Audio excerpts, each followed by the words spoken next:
একাদশ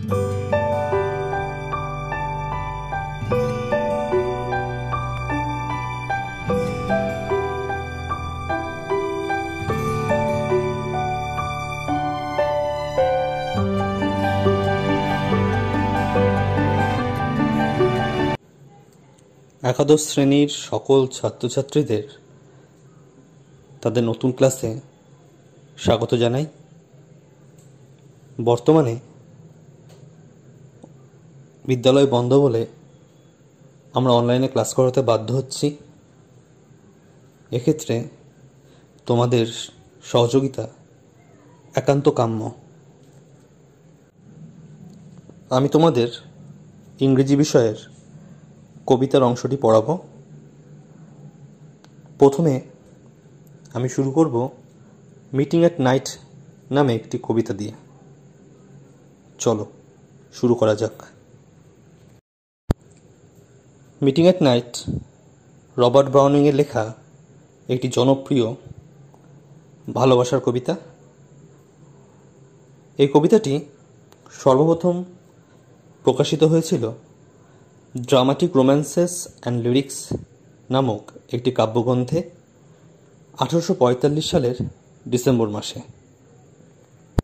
কবিতাটির শিরোনাম দেখলেই আমরা বুঝতে পারছি এই মিটিং আর 5টা অন্যান্য মিটিংয়ের মতো নয়, অর্থাৎ অন্যান্য সাক্ষাতের মতো নয়। এই সাক্ষাৎ দুটি প্রেমিক যুগলের মধ্যে একটি বিশেষ সময় সাক্ষাৎ, যে সময়টা হচ্ছে রাত্রি। এই সময়টা তুলে ধরা হয়েছে এই কারণে এই মিটিংটা হচ্ছে একটা সিক্রেট মিটিং। এই কবিতার আরেকটি সিকুয়েল কবিতা রয়েছে, সেটাও রবার্ট ব্রাউনিংয়ের লেখা, পার্টিং অ্যাট মর্নিং। এই কবিতাটির ঠিক পরের পর্যায়ে কবিতা সেটি। এরপর আমরা আলোচনা করব রবার্ট ব্রাউনিংয়ের জীবনী সম্পর্কে।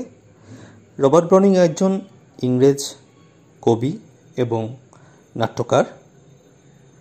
তিনি ইংল্যান্ডে জন্মগ্রহণ করেছিলেন 1812 সালে। সেই সময়টা ছিল ইংল্যান্ডের ভিক্টোরিয়ান পিরিয়ড, যে সময় রানী ভিক্টোরিয়া ইংল্যান্ডে শাসন করছিলেন। অনেকের মতে এই কবিতাটি রবার্ট ব্রাউনিংয়ের অটোবায়োগ্রাফিক্যাল কিছু এলিমেন্ট রয়েছে এই কবিতায়। এই কবিতার স্টোরি লাইন যদি আমরা দেখি তাহলে অনেকাংশেই আমরা মিল খুঁজে পাব রবার্ট ব্রাউনিংয়ের নিজস্ব ব্যক্তিগত জীবনের সঙ্গে। তার নিজের এবং তার স্ত্রী এলিজাবেথ ব্যারেট, তাদের মধ্যেও ঠিক একইভাবে এই সাক্ষাতের ছবিটা তিনি কবিতায় তুলে ধরেছেন। রবার্ট ব্রাউনিংয়ের জীবন সম্পর্কে আলোচনা করতে গেলে তাহলে বলতে হয় রবার্ট ব্রাউনিং এবং এলিজাবেথ ব্যারেট এই দুজনের পরিচয় হয়েছিল এক অপরকে না দেখে, দুজনের লেখা পড়ে। রবার্ট ব্রাউনিং এই লেখা পড়ে এলিজাবেথ ব্যারেটকে ভালোবেসেছিলেন, কিন্তু এলিজাবেথ ব্যারেটের বাবা ছিলেন খুবই কনভেনশনাল, ব্যাপার হচ্ছে গোঁড়ামি ব্যাপার, মানে ওই সময়কার দিনে। তাই জন্য তিনি তাদের সম্পর্কটাকে মেনে নিতে পারছিলেন না। তাই রবার্ট ব্রাউনিং গোপনে এলিজাবেথ ব্যারেটের সাথে দেখা করতেন। এলিজাবেথ ব্যারেট কিন্তু হাঁটতে পারতেন না, তিনি ছিলেন প্যারালাইজড, অথবা তোমাদের ভাষায় বলতে গেলে হ্যান্ডিক্যাপড, হাঁটতে পারতেন না, হুইল চেয়ারে সবসময় চলাফেরা করতেন। তবুও কিন্তু রবার্ট ব্রাউনিং এলিজাবেথ ব্যারেটকে ভালোবেসেছিলেন এবং পরবর্তীকালে তাকে বিয়ে করেছিলেন। এটা হচ্ছে রবার্ট ব্রাউনিংয়ের ব্যক্তিগত জীবন সম্পর্কে কিছু আলোচনা করলাম। এবার বলতে হয় যেই সময়টা যে সময় তিনি জন্মেছিলেন, যে সময়টা তিনি বিলং করতেন, সেই সময়ের কথা, সেটা হচ্ছে ভিক্টোরিয়ান পিরিয়ড। ভিক্টোরিয়ান পিরিয়ডের সময়সীমা হচ্ছে 1837 থেকে 1901। এই সময় রানী ভিক্টোরিয়া রাজত্বকাল। এই সময়টা ছিল খুব শান্তি এবং সমৃদ্ধির সময়। এই সময় সাহিত্য অনেকাংশেই আমাদের দৈনন্দিন জীবনের কাছাকাছি চলে আসে, কারণ দৈনন্দিন জীবনে মানুষেরা সাহিত্য চর্চা করতে শুরু করে, সে অভ্যাসটা তৈরি হয়। এছাড়াও এই সময় একটা আদর্শ যুগ বলা হয় এই সময়টিকে, কারণ বিভিন্ন রকম আদর্শ এই সময় গড়তে শুরু হয় মানুষের মধ্যে, যেমন সততা, ন্যায়পরায়ণতা, ভালোবাসা, সৌভ্রাতৃত্ববোধ, এগুলো বিভিন্ন কবি, তারপরে প্রবন্ধকার এবং উপন্যাসিক তারা তাদের লেখার মাধ্যমে ফুটিয়ে তুলেছিলেন এবং সেইগুলো সাধারণ মানুষের কাছে পৌঁছতো, এবং এইভাবেই তাদের মধ্যে এই গুণাবলীগুলো, এই আদর্শগুলো, এই মূল্যবোধগুলো গড়ে উঠত। এরপর আমাদের আলোচ্য বিষয়বস্তু হলো কবিতার বিষয়বস্তু। এই কবিতাটিকে বলা হয় এটি গীতিকাব্য, আবার অনেকে এই কবিতাটিকে ড্রামাটিক মনোলগও বলে। এবার মনোলগ আর ডায়লগের মধ্যে পার্থক্য আশা করি তোমরা অনেকেই জানো। ডায়লগ হচ্ছে দুটো ব্যক্তির সঙ্গে কথোপকথন হলে তাকে ডায়লগ বলে, আর মনোলগ হচ্ছে যখন মানুষ নিজের সঙ্গে নিজেই কথা বলে। এমন অনেক সময় হয় যে আমরা নিজের সঙ্গে নিজে মনে মনে কথা বলি, সেই জিনিসটাকে বলা হচ্ছে মনোলগ। অর্থাৎ কবি এখানে যে লাভার আছে তার যে ভেতরের যে সমস্ত চিন্তাভাবনা চলছে, এই তার বিলাভেটকে দেখা করতে যাবে সেই যাত্রাকালীন পরিস্থিতিতে, সেইগুলোকে এই কবিতায় তিনি ফুটিয়ে তুলেছেন। তাই অনেকেই এই কবিতাটিকে ড্রামাটিক মনোলগ হিসেবেও বিচার করেন। এই কবিতাটিকে যেমন আগে বলেছিলাম আমি, অনেকেই অটোবায়োগ্রাফিক্যাল পোয়েম বলে রবার্ট ব্রাউনিংয়ের, কারণ এই কবিতাটি ফার্স্ট পারসন সিঙ্গুলার নাম্বারে লেখা। তোমরা কবিতা পড়তে গেলে দেখে সেটা বুঝতে পারবে। এবং এই কবিতার মধ্যে তিনি একজন প্রেমিকের ভয়েসকে তুলে ধরেছেন, তার দৃষ্টিকোণ থেকে, তার পয়েন্ট অফ ভিউ থেকে কবিতাটাকে তিনি ব্যাখ্যা করেছেন। এই কবিতায় দেখা যাচ্ছে একজন প্রেমিক, তিনি রাত্রিবেলায় তিনি যাত্রা করছেন তার লেডি লাভ, অর্থাৎ তার প্রেমিকার সাথে দেখা করতে যাবে বলে। সে যখন তার প্রেমিকার সঙ্গে দেখা করতে যাচ্ছে, তাকে বিভিন্ন বাধা পেরোতে হচ্ছে। প্রথমত সমুদ্রপথ, তারপর আসছে সমুদ্র তট, যেটাকে আমরা বলি সমুদ্রের পার, তারপর মাঠ, তেপান্তরের মাঠ বলতে পারি আমরা, তারপরে আসছে সেই জায়গা যেখানে তার প্রেমিকা থাকে, বসবাস করে। সেটা একটা নির্জন জায়গা, একটা ফার্ম হাউস, একটা খামার বাড়ি, সেখানে রয়েছে তার প্রেমিকা। ব্রাউনিং এই কবিতার মধ্যে দিয়ে খুব সুন্দর করে ফুটিয়ে তুলেছে সেই প্রেমিকের মনের সে আন্দোলন, সেই মনের যে দুশ্চিন্তা, অ্যাংজাইটি বলতে পারি, সেই জিনিসগুলোকে তার যাত্রাপথে।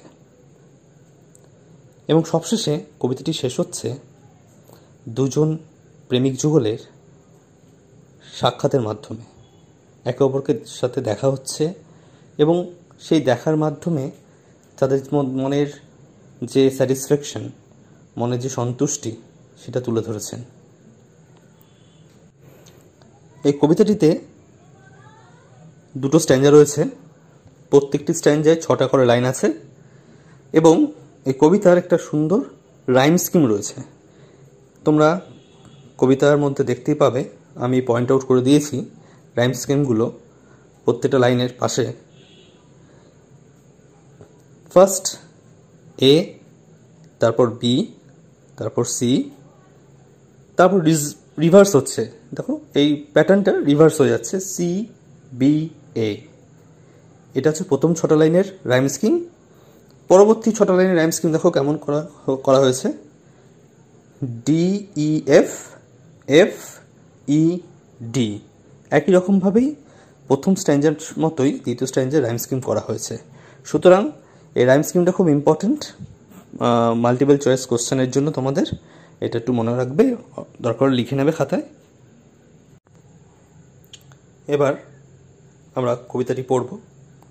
প্রথমে আমরা 6টা লাইন অর্থাৎ প্রথম স্ট্যান্জাটা লাইন বাই লাইন পড়ে নেব, তারপর প্রত্যেকটা শব্দ এবং প্রত্যেকটা লাইনের ব্যাখ্যা দেব। First line, the grey sea and the long black land and the yellow half moon large and low, and the startled little waves that leap in fiery ringlets from their sleep, as I gain the cove with pushing pro and quench its speed in the slushy sand. প্রথম লাইনে কবি বলেছেন grey C, সমুদ্রের রংকে grey বলা হয়েছে। এই grey কালারটা signify করছে বা সাজেস্ট করছে তার জার্নির সময়কালটা। কারণ সমুদ্রের মানে রংটা আমরা জানি সাধারণত নীল হয়। গ্রে কালার কখন হয়? যখন একটা দিন শেষ হয়ে রাতের শুরু হচ্ছে, অর্থাৎ ইভিনিংয়ের সময় বোঝাতে এই গ্রে শব্দটা ইউজ করা হয়েছে। এই গ্রে শব্দটার একটা অন্তর্নিহিত মানে আছে। এই গ্রে শব্দটার মাধ্যমে বোঝাচ্ছে কবি the journey from despair to hope, অর্থাৎ নিরাশা থেকে বা হতাশা থেকে আশার দিকে যাত্রা, সেইটুকু বোঝানোর জন্য এই গ্রে কালারটা ব্যবহার করা হয়েছে। একটা কালার দেখো, পরে শব্দে রয়েছে লং ব্ল্যাক ল্যান্ড। এই ব্ল্যাক শব্দটাও কিন্তু একই রকমভাবেই তার যাত্রার সময়টা বোঝাচ্ছে। কারণ ব্ল্যাক মানে কালো, কালো মানে অন্ধকার বলতে যখন দিন শেষ হয়ে গিয়ে রাত শুরু হচ্ছে সেই সময়টা বোঝাচ্ছে তার সেই যাত্রার সেই সিক্রেট আওয়ারটা। অর্থাৎ এই ব্ল্যাকটা কিন্তু একটা সিক্রেট আওয়ার বোঝায়। তাহলে ফার্স্ট লাইনে আমরা বুঝতে পারছি যে এখানে যে লাভার রয়েছে সে কিন্তু সমুদ্র যাত্রা করছে, তার একটি বোট নিয়ে, একটা ছোট বোটে করে সে সমুদ্র পথে যাত্রা করছে তার বিলাভেড, তার প্রেমিকার সাথে দেখা করতে যাবে বলে। 2 নম্বর লাইনে বলছে the yellow half moon large and low. দূরে দিগন্ত রেখায় আমরা দেখতে পাচ্ছি চাঁদ উদিত হচ্ছে, অর্থাৎ সন্ধ্যার শুরু। সেই সময়টাকে এখানে ব্যাখ্যা করা হয়েছে বা বলা হয়েছে। হাফ মুন এই অর্থে ব্যবহার করা হয়েছে, তখনও কিন্তু চাঁদটা সম্পূর্ণ ওঠেনি। এটা ইম্পর্টেন্ট কোশ্চেন একটা এসএকিউর। হাফ মুন হাফ এই অর্থেই ব্যবহার করা হয়েছে যে সেই সময় কিন্তু চাঁদ সম্পূর্ণভাবে ওঠেনি, সবেমাত্র চাঁদ ওঠা শুরু হয়েছে, অর্থাৎ the time is early evening. Large and low, এবং যখন দিগন্ত রেখা চাঁদ উদিত হচ্ছে তখন কিন্তু দেখে চাঁদকে বিশাল বড় মনে হয়, তাই লার্জ বলা হয়েছে। অ্যান্ড লো, ওই যে বললাম সবেমাত্র চাঁদ উদিত হচ্ছে, তাই দেখে মনে হচ্ছে না হাতের কাছে আছে, এই ধরে নিতে পারবো আমরা, এই অর্থে লো বলা হয়েছে। 3 নম্বর লাইনে একটি সুন্দর পার্সনিফিকেশনের এক্সাম্পল রয়েছে, দ্য স্টার্টেলড লিটিল ওয়েভস। এটাই হচ্ছে সেই পার্সনিফিকেশনের এক্সাম্পল। এখানে দেখা যাচ্ছে ছোট ছোট ঢেউগুলো সেগুলো হঠাৎ লাফিয়ে উঠছে। স্টার্টেল শব্দের অর্থ হচ্ছে চমকে উঠছে। সেই ওয়েভসগুলো এতটাই অ্যাক্টিভ, এতটাই প্লেফুল যে দেখে মনে হচ্ছে তারা তাদের ঘুম ভেঙে সদ্যজাত ঘুম থেকে উঠে তারা ডান্সিং ইন জয়, তারা আনন্দে নাচ করছে। ইন ফায়ারি রিংলেটস একটা সুন্দর ইমেজারি। ফায়ারি রিংলেটস হচ্ছে অর্থাৎ আগুনের স্ফুলিঙ্গ। এখানে তো আগুনের স্ফুলিঙ্গ তো তেমন কিছু বলা নেই। এখানে সেই ফায়ারি রিংলেটস হচ্ছে যে যখন নৌকোর সামনের অংশে ওই ঢেউগুলো এসে আঘাত করে তখন ছোট ছোট জলকণা এদিক ওদিক ছিট করতে থাকে এবং আকাশে দেখা যাচ্ছে চাঁদ উঠেছে, চাঁদের রং সেই হলুদ, সেই রিফ্লেকশনটা জলে এসে পড়ছে। যখন জলের মধ্যে সে রিফ্লেকশনটা যখন এসে পড়ছে তখন দেখে মনে হচ্ছে আগুনের স্ফুলিঙ্গগুলো ছিটকে যাচ্ছে। সেগুলো এই অর্থে ব্যবহার করা হয়েছে ফায়ারি রিংলেটস হিসেবে। 5 নম্বর লাইনে কবি বলছেন যে যখন সেই প্রেমিক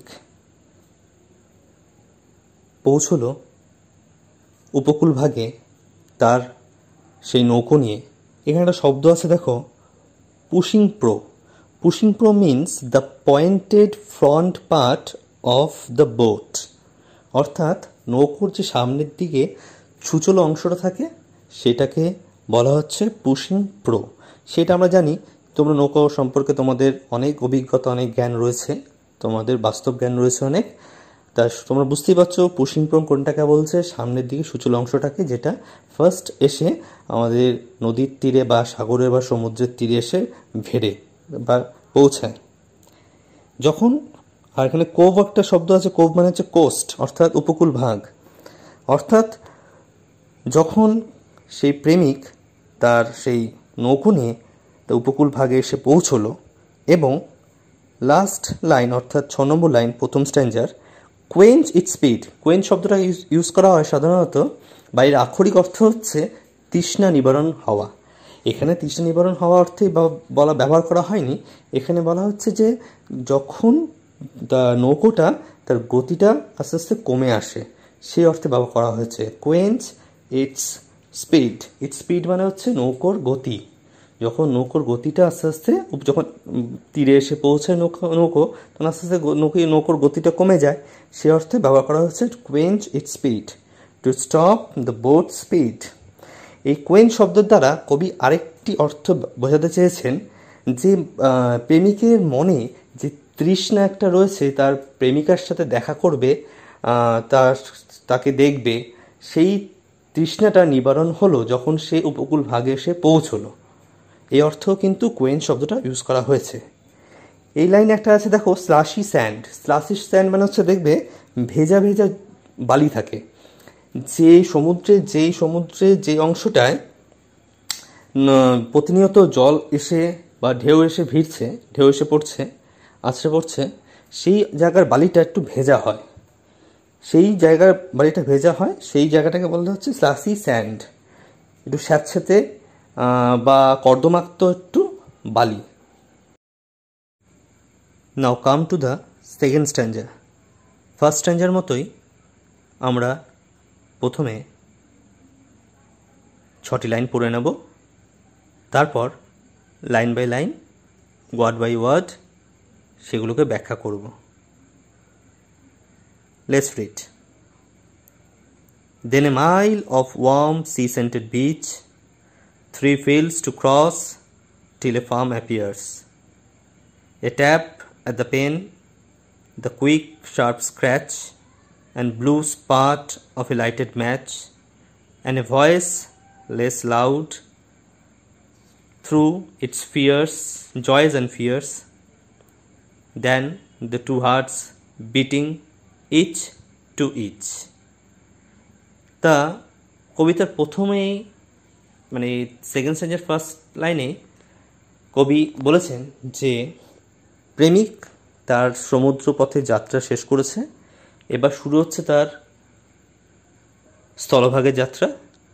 স্থলভাগের যাত্রার প্রথম পর্যায়ে তাকে পেরোতে হচ্ছে 1 মাইল সমুদ্র তট, 1 মাইল বিস্তৃত সমুদ্র তট। সেই সমুদ্র তটটা কেমন? ওয়ার্ম এবং সি সেন্টেড। ওয়ার্ম এই অর্থে কারণ সারাদিন সেই সমুদ্র তটে বা বালিয়াড়িতে সূর্যের তাপে বালি গরম হয়েছে, সেই তাপের বিকিরণ সন্ধে নামার পরও হচ্ছে, তাই জন্য কিন্তু বালিটা উষ্ণ লাগছে। এবং সি সেন্টেড কারণ কি? সেই বালি থেকে কিন্তু সমুদ্রের একটা গন্ধ ভেসে আসছে, এই অর্থে সি সেন্টেড বলা হয়েছে। এবার 1 মাইল সমুদ্র তট পেরোনোর পর, অতিক্রম করার পর তাকে 3টে বড় মাঠ পেরোতে হবে তার প্রেমিকার সেই খামার বাড়ি পৌঁছানোর আগে, যে খামার বাড়িতে তার প্রেমিকা বসবাস করে। এবার 3 নম্বর এবং 4 নম্বর লাইন একসঙ্গে পড়ব আমরা। A tap at the pane and the quick sharp scratch and blue spark of a lighted match. যেহেতু এই মিটিংটা ছিল একটা সিক্রেট মিটিং, তাই জন্য প্রেমিকা এবং প্রেমিক একে অপরের সঙ্গে একটা অ্যাডজাস্টমেন্ট অবশ্যই ছিল। প্রেমিক এসে তো আর তার প্রেমিকাকে ডাকতে পারবে না, তাই জন্য প্রেমিক করলো কি, খুব গোপনে তার খামার বাড়িতে এসে পৌঁছানোর পর তার জানালার কাছে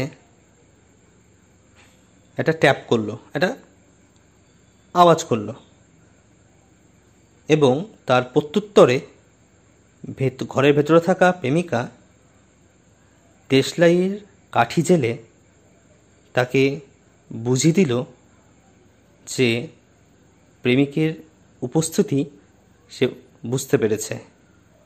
এইভাবে দুজনের মধ্যে একটা অ্যাডজাস্টমেন্ট কাজ করত, যার মাধ্যমে একে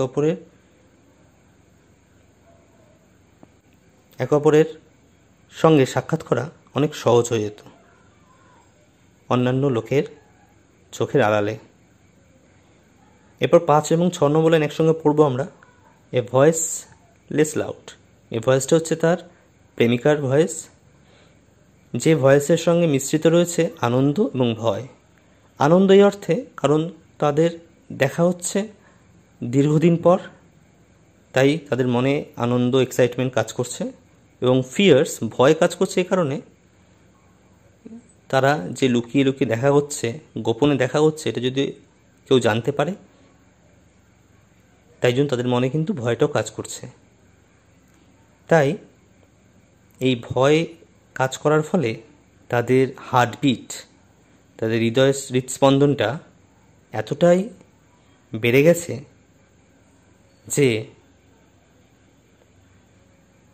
প্রেমিকার গলার আওয়াজটা, গলার স্বরটা কিন্তু ওই হৃদস্পন্দনের আওয়াজের কাছে, শব্দের কাছে খুব কম মনে হচ্ছে।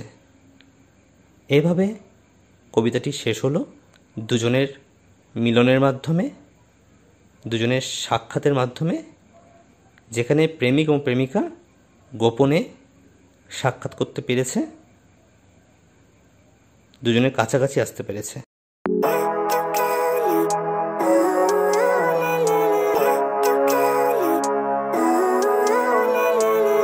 Living life, every day, late at night, not okay.